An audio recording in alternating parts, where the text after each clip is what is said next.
Ngjarje pa zakond ka ndodhur së fundmi në qytetin e Prizrenit, ku këngëtari i njohur i muzikës popullore, Vllaznin Krasniqi, është denoncuar si i zhdukur nga bashkëshortja e tij, pasi nuk ishte kthyer në shtëpi për disa ditë me radhë. Rasti ka tërhequr vëmendje të madhe në opinionin publik për shkak të zhvillimeve të papritura dhe rrjedhës së pazakontë të ngjarjes.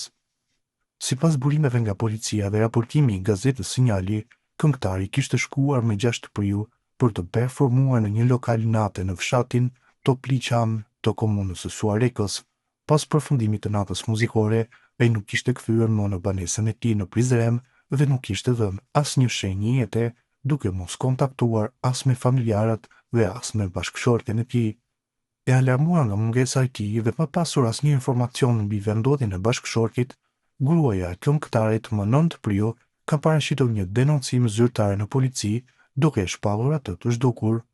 Në deklaratën e saj, ajo ka dhënë përshkrimin e plotë të pamjes fizike të Vllaznin Krasniqit, përfshirë veshjen që kishte ditën e fundit që ishte parë, si dhe tatuazhet e dukshme në trupin e tij. Ajo gjithashtu ka shprehur shqetësimin se ai mund të kishte rënë viktimë ndonjë incidenti, pasi sipas saj, largime të tilla pas një njoftimi ishin krejtësisht të pazakonta për të. Mirë po, vetëm pak orë pas raportimit në media për zhdukjen e tij, ngjarja mori një kthes të papritur.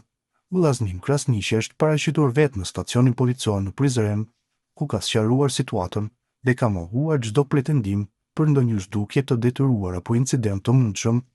Sipas deklaratës së tij, ai ishte larguar me dëshirë nga banesa dhe kishte qëndruar në motele të ndryshme në qytetin e Prizrenit me qëllim shmangjen e kontaktit me bashkëshorten.